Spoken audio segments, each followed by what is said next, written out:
Sharon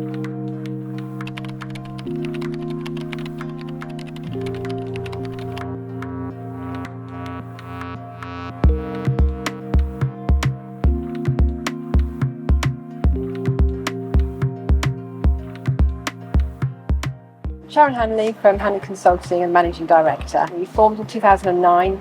We're currently based in Tring in Hertfordshire, and we've been working in primary care for the past 20 odd years. My name is Max Gatlin. I'm Sharon's son. I joined the business in 2020. 3 months into the COVID pandemic, there was a rush to deploy digital booking platforms for people to get their vaccines, and I joined to help and support with the deployment of those technologies. And eventually we grew that, and those projects snowballed into supporting with cloud telephony, online consultation tools, and all kind of digital tools which are in primary care at the moment. Hanley Consulting is very much involved in all levels of the spread across the NHS, looking at how we can help them use their tech to better manage and be more resourceful as well, and sort of saving time. We very much believe that the benefit to all of this tech is at scale. So when NHS England brought in primary care networks, the whole ethos around that is to work at scale, reduce cost, improve impact. And so we very much run along those lines. I mean, our strapline is improving healthcare through technology.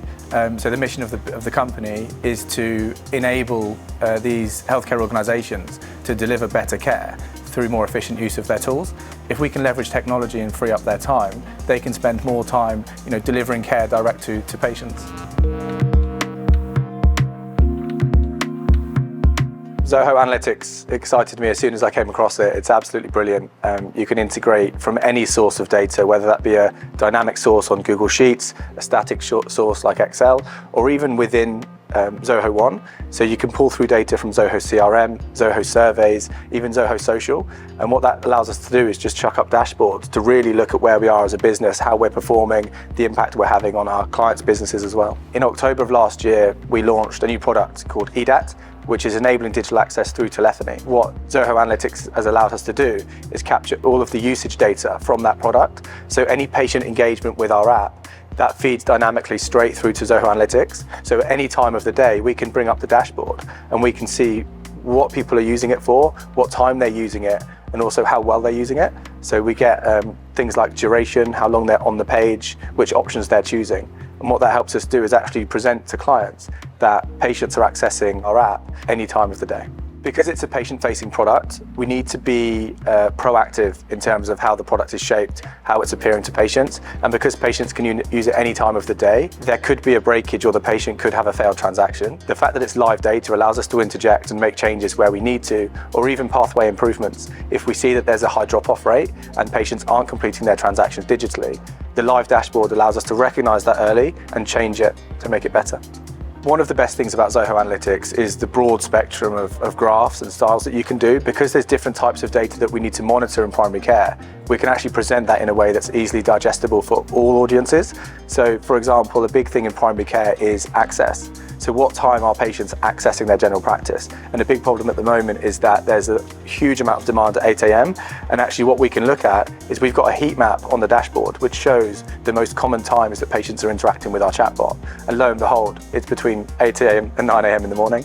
So another thing is the granular level that we can go down to, because we can configure user filters, and we can do that on organisation as well as date or time as well, or even the pathway that they choose. So if a patient chooses they need support with retrieving their test results or booking appointments, we can see what numbers of people are choosing book appointments or test results, for example. And another thing is, because we're delivering this service for PCNs and primary care networks, there's multiple practice within those businesses. So what Zoho Analytics allows us to do, if we're presenting to a PCN or even an ICB, we can go down and drill into where is the usage? Are there any practices which aren't getting the engagement? How do we use that data to transform it so that we are getting engagement from those patients? Another feature that I really like about Zoho Analytics, we deliver social media management services for general practice teams, for primary care networks and healthcare organisations. Because of the direct integration between Zoho Social and Analytics, we're able to present a dynamic dashboard, and actually we've triggered automated emails to go out to the client on the last day of every month to show the growth in their social stats. In light of recent GP contract changes, there's been a new capacity and access payment fund which has been announced. What primary care organisations are having to do is baseline their usage data and levels of access and also patient satisfaction. What analytics allows us to do is take a snapshot of that baseline data and demonstrate improvements in it, and that will enable primary care networks to demonstrate that they have made improvements in their levels of access and patient satisfaction.